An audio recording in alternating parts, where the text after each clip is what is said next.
I think Bitcoin is the most efficient use of energy that the human race has yet come up with. I looked at the annual report of Google, and Google puts about 170 or 180 billion dollars of energy into their business to create 1.8 trillion dollars of an asset. Bitcoin puts $4 billion of energy and capital investment to create an $800 billion asset. So Bitcoin, you put in $1, you get out $200. Google, you put in $1, you get out $10. I studied the entire S&P index and all the annual reports. You put in $1, you get out $4. If you look at a bank, JP Morgan, they spend $1 to generate $3.8 of value. And if you study an airline, they put in $1 to get out 40 cents. So Bitcoin is, it's some 20 times more efficient than Google, and it's 50 times more efficient than a normal company, and it's 500 times more efficient than real energy producers. And I think Bitcoin miners are underappreciated. I mean, they're the path they're the first line of defense against the entire network. They're securing the network, and the way that Bitcoin mining works is they're finding the jurisdiction that has the most political support. So Bitcoin miners are finding political capital. They're finding energy capital. They're finding the cheapest energy. They're finding engineering capital. They're engineering these beautiful Bitcoin mining centers that are heat engineered, very complicated. They're finding technical capital in terms of semiconductors and ASICs.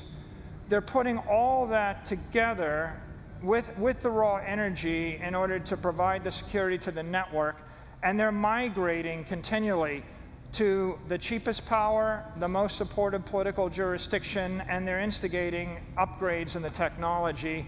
And they're doing that dynamically without being told to do it, to the benefit of everyone in the entire ecosystem. I think that's really a beautiful thing. Yeah. Right on.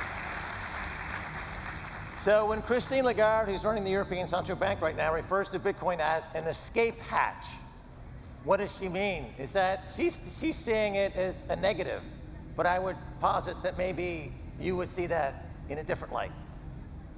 Well, when you say Bitcoin is savings technology, in a world where everyone's dissipating their energy, the most rational thing is to conserve yours. And so Bitcoin is conservation of energy. You can store your life force in fiat, and you're going to lose 1% to 2% a month. You might lose 4% a month in a collapsing currency or faster.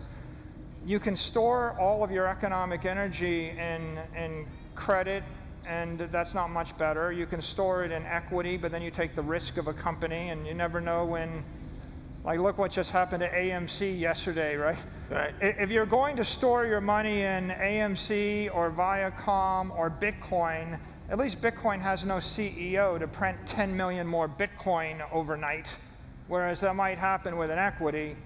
So when we talk about an escape hatch, if you're looking for a safe haven, I see Bitcoin as the most secure, most reliable, most certain thing in the entire economic universe. And if you're looking for some place where you can store your life force or your economic energy, there's no real question. Right? Bitcoin, you can store it and take it with you wherever you want, or you can put it in land in a state subject to a governor, a mayor, a country, or you can put it on the stock exchange and you can worry about what the CEO or the board of directors will do the next day. Michael, let me ask you this. Some CEOs, some academics, some economists, they look at Bitcoin and they are emboldened by it. They see the future in it. They see the possibilities in it. Other academics or CEOs or academics, they look at it and they become frightened by it. They develop Bitcoin derangement syndrome, and they seem genuinely threatened by it. What goes on? What happens? Is something in the mind, or they're not prepared for it? You're now on the front line of this thing. You're very visible. You're the CEO. You're the guy. You're talking to them. What explains this phenomenon, the Bitcoin derangement syndrome phenomenon? I think that if you're comfortable in your environment, if you have plenty of wealth and you're in a comfortable situation, then it's in your best interest just to assume that things will go on the way they are. And you can't imagine a change in the underlying physical circumstances of your environment. You know, like if the ship is sinking and you know the ship is sinking, then you become enamored with the lifeboat. But if you don't know the ship is sinking and you've got the luxury cabin on the ship and someone comes and knocks on your door and says you got to run out and jump in the water right now, you think that it's a nagging problem. So to appreciate Bitcoin, you got to put in the work, but you have to have the motivation. And I think that some people put in a lot of work, learned it and understood it, and then of course they're very passionate about it. Others, they have the motivation, but they haven't put in the work. And then a lot of people don't have the motivation, right? It's not going to change their life, and so they can't conceive of their worldview changing or sinking because they're just like whenever I see anybody criticizing, I say, well, what's your solution to people in Argentina? Right? It's like when you're in New York and Manhattan and you're in a cocktail party and then you're criticizing this. Like, what are you saying to everybody else in Africa or South America or Asia or Venezuela? What is your solution to them? And I think that Bitcoin critics, as a general rule, they all fall in this category. They all just criticize something that they don't understand that's new.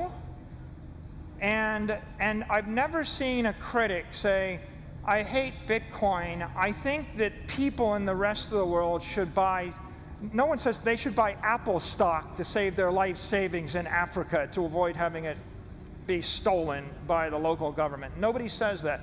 So if you don't give a constructive solution to the problem, then you're just reflexively rejecting a new thing. Are you essentially a corporate heretic? And what I mean by that is in corporate CEO suites, they borrow money and they buy back their own stock, and their executive options go up a lot in value and they cash out. You looked at this situation, you said, oh, the ice cube on my balance sheet's melting, I'm going to buy Bitcoin. I'm even going to borrow money to buy Bitcoin. It seems almost like a speculative attack on the central bank itself. Is that a fair characterization? What are your comments? I think for a decade, conventional treasury strategy was I buy short-dated treasuries, and in order to get my stock up, I buy back my equity and leverage up my cash flows. I watched 99 out of 100 of my competitors all go out of business pursuing that strategy. What they do is they either do a dilutive acquisition where they buy another company and they keep bolting on acquisitions until they've got 37 companies and it all falls apart, and then they sell themselves or take themselves private, or they keep buying their stock back and leveraging up. And one way is decapitalizing the company, the other way is diluting the company. What I was doing with Bitcoin was I was saying, I don't want to decapitalize the company. I want to keep the capital or grow the capital, but I want to put an asset on the balance sheet. And I think a big breakthrough is I can convert my cash from a liability to an asset, and then we realize that if that asset's going to go up by more than 10% a year, and you can borrow money at 5% or 4 or 3 or 2, then you should pretty much borrow as much money as you can and flip it into the asset, and why wouldn't you? Right, but it does kind of call time on this ultra-low interest rate policies by the central banks that seem to be there only to benefit a few select at the top while disenfranchising the many. And if all corporations did what you guys are doing, it would seem to disrupt the central banks, which in fact would then help Bitcoin. Is there a virtuous cycle here? Should central banks take a more politicized stance and do this for that reason as a way to get rid of possibly the greatest threat we have, and that is the central banks? And I'm tacitly having you agree with this thought, quite unfairly, with this question. However, I think you see what I'm driving at. Is there a political angle to this at all?